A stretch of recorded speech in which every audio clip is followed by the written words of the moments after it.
Hi friends, I'm Alexandria, also known as Ali for short. So I don't know if you've heard, but Canada's only left-wing party, the NDP, has been going through a bit of a rough patch. They were once credited with introducing socialized healthcare to Canada. They once held on to like 103 seats in parliament, but as of the 2025 federal election, they've been reduced to like only 7 seats. So yeah, the New Democrats are looking for a new leader, which totally understandable. Rob Ashton is a longshoreman and labor union leader who has been the president of the International Longshore and Warehouse Union of Canada since 2016. So this guy is like a proper blue collar guy, right? I mean, like proper blue collar. He has spent decades loading and unloading cargo ships in ports and at least a decade advocating for workers. And now he's fighting for the chance to lead the NDP into the next federal election. So I asked him about Red Scare, surveillance, AI deepfakes, and more in this interview. All right. Hi, I'm Alexandria, and I'm here today with Rob Ashton. So, Mr. Rob Ashton, what's your story? Why are you running to be the leader of the NDP? Because I got fed up with ruling class governments that don't care about the working class. I got angry with the way governments have been, like Polyev walking around cosplaying as a worker. He doesn't work a day in his life besides on the hill, and teaching the politics of hate and blaming your neighbor for the woes that your life is in, when that anger and that frustration that you may have on your life should be actually pointed at where it belongs in government. I got frustrated and angry and fed up with that. So that's one of the reasons why I decided to run. So what do you think the NDP should be doing differently in order to win? We have to go back to talking to our members. And not just our members, we have to go back to talking to Canadians, period. We have to go back to colleges, universities, and start setting up our own tents like we used to a long time ago, to explain to the next generation of NDPers that we're here, we're back. We never left, we just kind of lost our way. Because if you look at what's happening now, you see right-wing governments that are stealing our playbook. We used to be the ones packing around soapboxes that we could stand on and talk to the communities. But now they're doing it. And look how much momentum they're gaining, preaching hate and divisiveness. We have to get back to do that, to preach love and acceptance and hope. And that's what we're going to plan on doing here. So I know you probably get asked this question a lot, but there are going to be a lot of people watching who might not be familiar with you. So if you could name 3 policies that you would run on if you were elected, leader of the party, and then you were running for prime minister, what are 3 policies that you'd platform? Housing, jobs, and fixing our care economy after the ruling class has destroyed it over decades and decades and decades of mismanagement. Those are my 3 points. But above that, internally,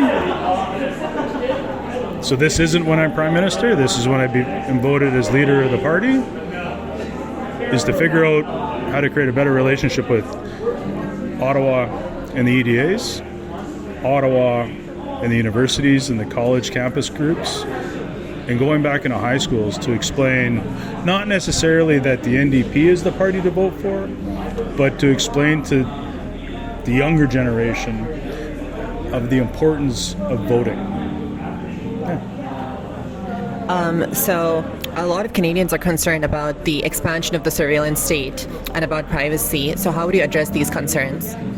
The advancement of the Syrian state? Sorry, the surveillance state. Oh, the surveillance state. I've been fighting surveillance on the job for 20 years because if it's intrusive, it takes away your right to live your life. And quite frankly, it treats us all like criminals. So we have to live our lives free of Big Brother watching us and give us the ability to enjoy the moment without somebody questioning as to why we're enjoying that moment in that space that we're in. And the fact that I don't want somebody being able to listen in or open up my texts without my knowledge or without a court order. What would those policies look like? What was that, sorry? What would those policies look like? That's going to be a conversation after we launch some of that stuff, right? Like I told all the journalists back when I first started, I can't give you a scoop. No, that's fair. So a lot of people are also concerned about AI, not just in terms of jobs, but also, for example, deepfakes. A lot of girls and women on the internet are being targeted with deepfake porn, right? How is that something that you would address? And also, do you think maybe we need to introduce legislation to criminalize such actions? Oh, 100%. It's a criminal offense, in my opinion. But the problem that we have now is we've got a ruling class government in place and a ruling class government allegedly in waiting that don't care about protecting us, that doesn't care about protecting vulnerable people.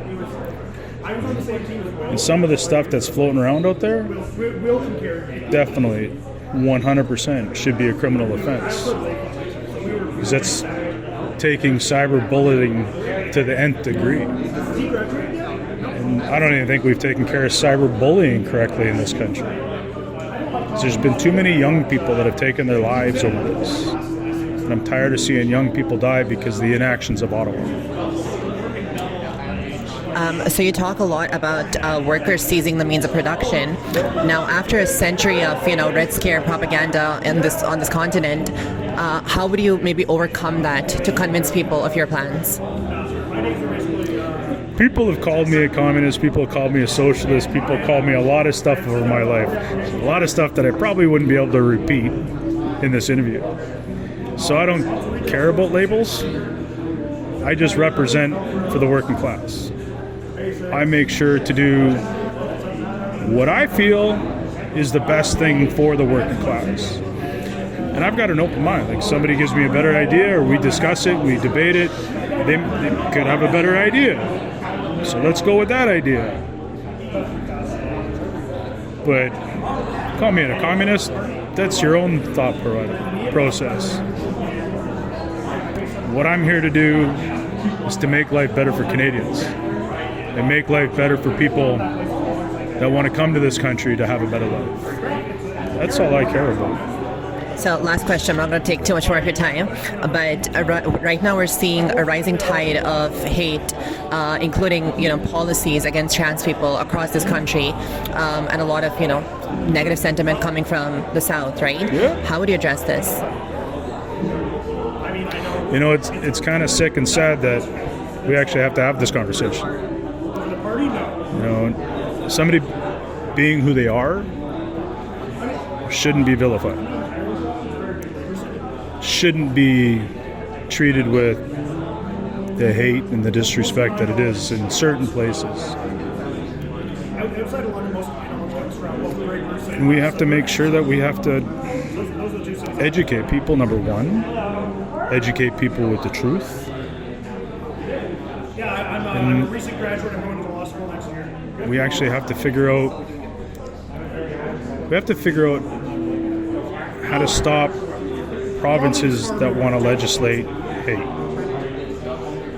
And the notwithstanding clause is a whole other legal conversation that people with far more legal education than I have ever had have to be a part of. But we have to figure out a way to stop that. Because if we allow this to continue, we put too many people in harm's way. And somebody that looks like me, if I'm afraid to stand up and say enough is enough and what is wrong about an issue, I can only imagine it. Actually, I couldn't imagine it. With trans people, what members of the LGBTQI plus community go through on a daily basis.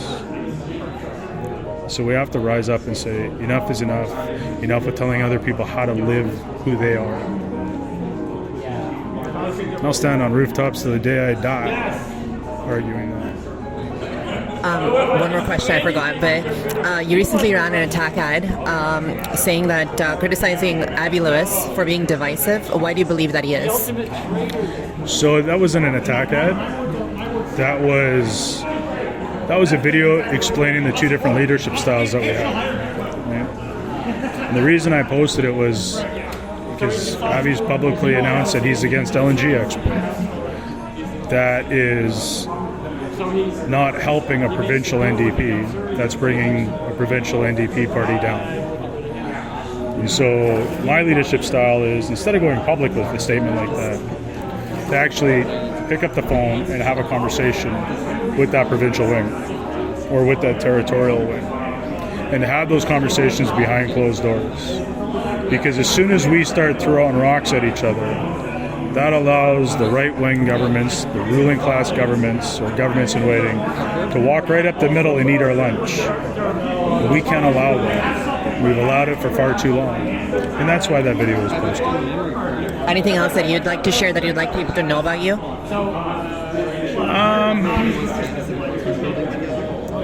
I think basically, I spent my whole life fighting for the rights of workers, trying to raise up everybody. And it's okay to be an ally of somebody who needs it, not to be afraid of it. And if somebody barks back at you, if we're all barking together, we're a hell of a lot louder than them. That's it. All right, well, thank you so much for your time. Thank you. It's very cold there, and I can't that wasn't so bad. If you appreciated that interview, please like, comment, share, and subscribe for more. You can also follow me at Twitch. I live stream at twitch.tv/AlexandriaStar. Take care and see you soon.